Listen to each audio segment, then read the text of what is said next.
ഈ ഭരണം കയ്യിലുള്ളപ്പോഴേ പാർട്ടിയെ വളർത്താൻ പറ്റും. അല്ലാതെ ഭരണം പോയിട്ട് പിന്നെ പറഞ്ഞിട്ട് പോരല്ല.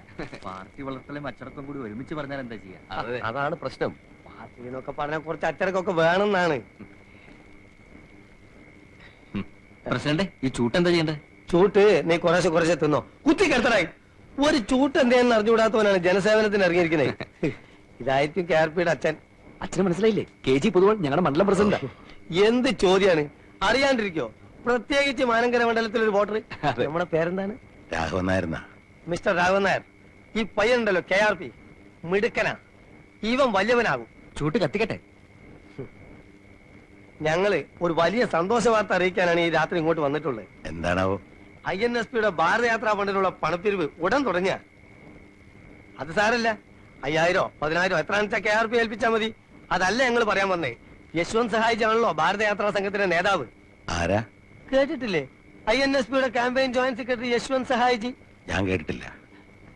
അച്ഛൻ കുറെ കാലം തമിഴ്നാട്ടിലായിരുന്നല്ലോ. അതുകൊണ്ട് തമിഴ്നാട്ടിൽ ജീവിക്കുന്നവർക്ക് ഒരു അഖിലേന്ത്യാ നേതാവിനെ കേട്ടൂടെ? മിസ്റ്റർ നായർ, ഇനിയെങ്കിലും ഞങ്ങളുടെ നേതാക്കന്മാരുടെ പേരുകളൊക്കെ ഒന്ന് ബൈഹാർട്ട് ചെയ്യാൻ ശ്രമിക്കൂ. കത്തിക്കട്ടെ. കൊണ്ടുപോകണം അവിടുന്ന്. അപ്പൊ മിസ്റ്റർ നായർ, അഭിവന്ദ്യനായ സഹായിജി ഈ മാനങ്കരയിലും ഒരു ദിവസം തങ്ങുന്നുണ്ട്. അന്നേ ദിവസം അദ്ദേഹത്തിനുള്ള ലഞ്ച് ഈ വീട്ടിൽ തന്നെ കൊടുക്കണമെന്ന് KRP ഭയങ്കരമായി അപേക്ഷിച്ചുകൊണ്ടിരിക്കുകയാണ്. ഈ ലഞ്ച് തട്ടിയെടുക്കാൻ ഞങ്ങളിൽ തന്നെ പ്രമുഖരായ പലരും കളിക്കുന്നുണ്ട്. നിങ്ങൾക്ക് ഭാഗ്യമുണ്ടെങ്കിൽ സഹായിജി ഈ വീട്ടിൽ നിന്ന് ഉണ്ണും. അച്ഛാ, അങ്ങനെ വല്ല വീട്ടിൽ നിന്ന് ഉണ്ണുന്ന ആളല്ല സഹായിജി. അല്ല പിന്നെ സഹായിച്ച് ഇവിടുന്ന് ഉണ്ണണേ ദൈവത്തോട് പ്രാർത്ഥിച്ചോളൂ. ഞാനും ശ്രമിക്കാം. അപ്പം മറ്റേ KRP ഇനി ചൂട്ട് കത്തിക്കാവോ? നിന്റെ ഒരു പണ്ടാറടിക്ക ചൂട്ട്.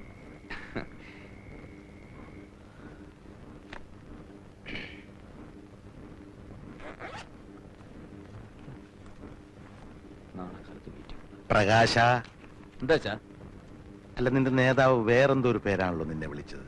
RSPയോ KSPയോ? അല്ലച്ചാ, KRP. പൊളിറ്റിക്കൽ സർക്കിളിൽ ഞാൻ പറയപ്പെടുന്നത് അങ്ങനെയാ. കോട്ടപ്പള്ളി രാഘവൻ നായർ പ്രകാശൻ, അതാണ് KRP. അയ്യേ, പ്രകാശ് എന്നുള്ള പേര് നല്ലതായിരുന്നില്ലേ? പക്ഷെ ഒരു രാഷ്ട്രീയ നേതാവിന് 3 അക്ഷരമുള്ള ഇംഗ്ലീഷ് പേര് രാശിയ. ഇപ്പോ MGR, NTR, PKB, EMS, AKG എല്ലാം 3 അക്ഷരല്ലേ? ഞാൻ KRP 3 അക്ഷരം. ഓ, അതാണല്ലേ. പക്ഷെ മോൻ ഇത്ര വലിയ നേതാവൊക്കെ ആയിട്ടും നമ്മുടെ ആനന്ദനെ ഒന്ന് സഹായിക്കുന്നില്ലല്ലോ. ഏതാനന്ദൻ? നിന്റെ ചേച്ചിയുടെ ഭർത്താവ്, അല്ലാണ്ടാരാ? ഓ, അതാണോ? അച്ഛാ, അളിയൻ ചേട്ടന്റെ കൂടെ കൂട്ടുകൂടി ഞങ്ങളുടെ പാർട്ടിക്കാരെ മുഴുവൻ തല്ലിച്ചതച്ചതാ. അച്ഛനറിയോ, ഇപ്പൊ ഇവിടെ വന്നില്ലേ ഞങ്ങളുടെ മണ്ഡലം പ്രസിഡന്റ് പൊതുവാൾജി? അങ്ങയുടെ ഫ്രണ്ടിൽ തള്ളിയിരിക്കുന്നതിന്റെ പല്ലച്ഛൻ ശ്രദ്ധിച്ചോ? അത് വെപ്പാ, അളിയന്റെ പണിയാ. ഞാൻ അറിഞ്ഞുകൊണ്ട് അളിയന് വല്ല സഹായം ചെയ്താൽ അതെന്റെ പൊളിറ്റിക്കൽ കരിയറിനെ മുഴുവൻ ബാധിക്കും. അച്ഛൻ വേറെ എന്തുകൊണ്ടും പറഞ്ഞോ? 6 മാസം കൊണ്ട് ഞങ്ങളുടെ മന്ത്രിസഭ വീഴുന്നും പറഞ്ഞ് ചൊറിയും കുത്തിര ആളിരിക്കുന്നുണ്ടല്ലോ ഇവിടെ. മൂപ്പരോട് പറ അളിയനെ രക്ഷിക്കാൻ. നിങ്ങൾ എന്താണെന്ന് വെച്ചാൽ തീരുമാനിച്ചു. ഒത്തിരി പണം ചെലവാക്കി പഠിപ്പിച്ചിട്ടും 2 ആള് ഒരു ജോലിക്കും പോകുന്നില്ലോ എന്നാ എന്റെ വിഷമം. എന്റെ കാര്യം അച്ഛൻ വിട്ടേക്ക്. അച്ഛാ, ഈ രാഷ്ട്രീയ പ്രവർത്തനം ഇപ്പൊ പഴയതുപോലെ ജയിലിൽ കിടക്കലും സ്വാതന്ത്ര്യം വാങ്ങലൊന്നും അല്ല. പിന്നെ ഞങ്ങൾക്ക് ഇപ്പൊ അധികാരം കയ്യിലുള്ളതുകൊണ്ട് ഒരു പ്രശ്നമില്ല. അച്ഛന് മനസ്സിലായില്ലേ? മറ്റൊന്നും അച്ഛനിപ്പോ ആലോചിക്കണ്ട. സഹായിജിയുടെ ലഞ്ച് നമുക്ക് കലക്കണം. അച്ഛാ, അതോടെ KRP എന്നുള്ള പേര് നോർത്ത് ഇന്ത്യ വരെ ഫേമസ് ആവും. അവിടെയാ? പിന്നെ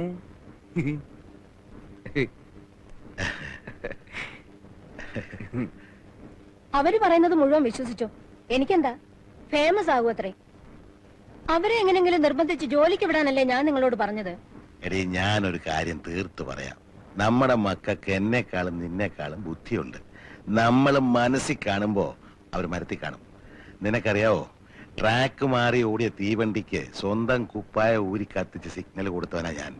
അന്നത്തെ റെയിൽവേ മിനിസ്റ്റർ സീതാരാമയ്യ ഇങ്ങോട്ട് നോക്കിയേ, എന്നെ കെട്ടിപ്പിടിച്ച് പറഞ്ഞെന്താണെന്നറിയോ? ബഹുത്തച്ച നായർന്ന. അതിനിപ്പോ ഞാനെന്ത് വേണം? നീ ഒന്നും വേണ്ട. അവര് പറഞ്ഞ ന്യായം ഉണ്ടെന്ന് ബുദ്ധിയുള്ള എനിക്ക് തോന്നി, ഞാനീ പോന്നു. പ്രഭാകരനോട് കല്യാണം കഴിക്കുന്ന കാര്യം പറഞ്ഞോ നിങ്ങള്? അത് ഞാൻ മറന്നു. ഇതാ നിങ്ങളുടെ കുഴപ്പം. സാഹിബിനെ കാണുമ്പോ കവാത്ത് മറക്കും. ലതികയുടെ കല്യാണത്തിന് മുമ്പ് അത് നടത്തിയില്ലെങ്കിൽ നാണക്കേടാ. തന്നെയല്ല, ഞാൻ നിങ്ങളെ പോലെ ചെറുപ്പമൊന്നുമല്ല. എനിക്ക് വയസ്സായി വരിക. സഹായത്തിന് ആരെങ്കിലും ഇല്ലാതെ എങ്ങനെയാ? ഭാനു, ലതികയുടെയും പ്രഭാകരന്റെയും പ്രകാശിന്റെയും എല്ലാവരുടെയും കല്യാണം ഞാൻ അതാത് സമയത്ത് വേണ്ട പോലെ നടത്തും. നടത്തിയാ മതി.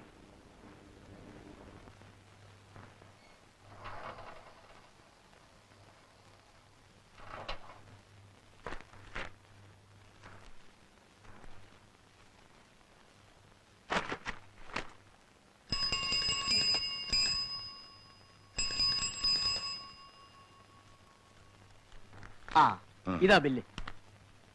360 രൂപയോ? അതെ, ഇപ്പൊ തരുന്നുണ്ടോ? ഏ? നേരം പോയി സാറേ, നാളെ വരുമ്പോ പൈസ എടുത്തു വെച്ചേക്കണേ.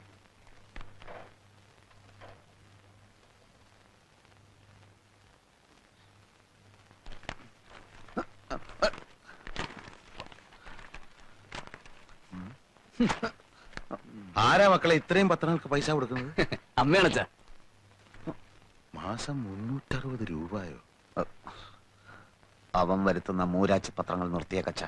ഞാൻ അയക്കുന്നത് ഇന്ന് ഇത്രയും രൂപ എങ്ങനെ ഭാനു പത്രത്തിന് കൊടുക്കുന്നെന്ന് എനിക്ക് മനസ്സിലാകത്തത്. അത് അച്ഛാ, ഞാൻ ഇവിടുന്ന് അങ്ങനെ അധികം ഭക്ഷണമൊന്നും കഴിക്കുന്നില്ലല്ലോ. പാർട്ടി ഓഫീസിലെ പരിപ്പോടെയും ചായ മാത്രമേ ഉള്ളൂ. ഞങ്ങൾ അധ്വാനിക്കുന്ന ജനവിഭാഗമാണല്ലോ. ഇത് അമ്മ എന്റെ ഭക്ഷണത്തിൽ നിന്ന് ലാഭിക്കുന്നതാ. ബഡ്ജറ്റിൽ ഗംഭീര നികുതി ഇളവ്. കഴിഞ്ഞ സർക്കാർ പാവങ്ങളുടെ മേൽ അടിച്ചേൽപ്പിച്ചിരുന്ന അമിത നികുതികൾ റദ്ദാക്കിക്കൊണ്ടതാണ് പുതിയ സർക്കാരിന്റെ ബഡ്ജറ്റ്. വിപ്ലവാത്മകമായ നികുതി ഇളവുകളാണ് പുതിയ സർക്കാർ പ്രഖ്യാപിച്ചിട്ടുള്ളത്. ഉള്ളിയുടെ വില കുതിച്ചുയർന്നു. കൊച്ചി ആഗസ്റ്റ് 17. 3 മാസം മുൻപ് വരെ 40 കിലോ അടങ്ങുന്ന ഒരു ചാക്ക് വലിയ ഉള്ളിക്ക് 70 രൂപയായിരുന്നത് പുതിയ സർക്കാർ വന്നതിന് ശേഷം 8 ഇരട്ടിയായി വർദ്ധിച്ച് 540 രൂപയായിരിക്കുന്നു.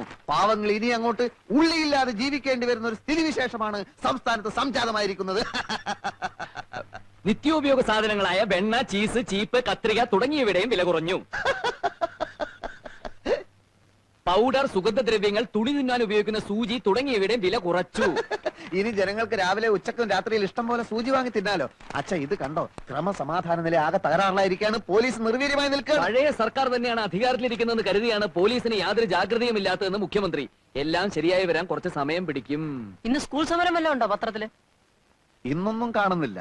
പക്ഷേ വലിയൊരു സമരം വരാനിരിക്കുന്നുണ്ട്. എല്ലാം തകിടം മറിക്കുന്ന വിമോചന സമരം. ഒരു ബസ് കണ്ടക്ടറും സ്കൂൾ കുട്ടിയും തമ്മിൽ എന്താ പ്രശ്നമുണ്ടെന്ന് കേട്ടു.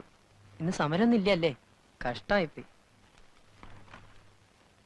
വോട്ട് ചെയ്ത് ജയിപ്പിച്ച ജനങ്ങൾ പാഠം പഠിക്കുമെന്ന് പ്രതിപക്ഷ നേതാവ്.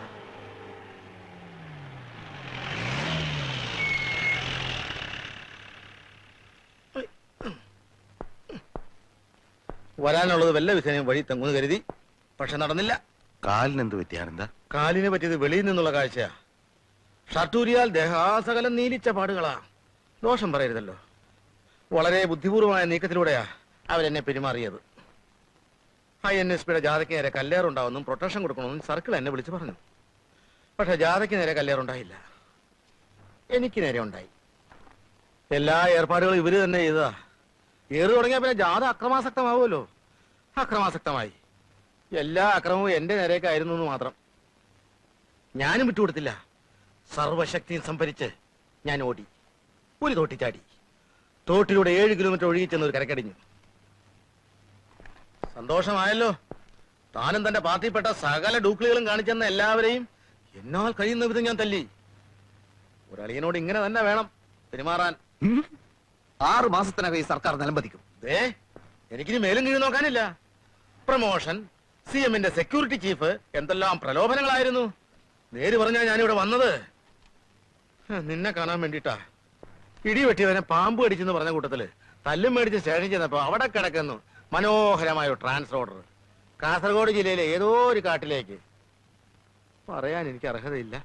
എന്നാലും എന്നെ രക്ഷിക്കാൻ വല്ലതും ചെയ്യാൻ പറ്റുമെങ്കിൽ ചെയ്യാം. അല്ലേ ഞാൻ പോട്ടെ. ആനന്ദ, നീ ഇരിക്കേ. ഇരിക്കാനൊന്നും നേരമില്ല അച്ഛാ. നാളെ ജോയിൻ ചെയ്യണം. ആനന്ദ, ആനന്ദൻ മോനെ ലതയും കുഞ്ഞുങ്ങളും. അതിനെപ്പറ്റി ഒന്നും ചോദിക്കണ്ട, എനിക്ക് ഭ്രാന്തായി പോവും. ആ ആനന്ദ, നീ പോവാണോ? ആ. ചായ എടുക്കണ്ടേ?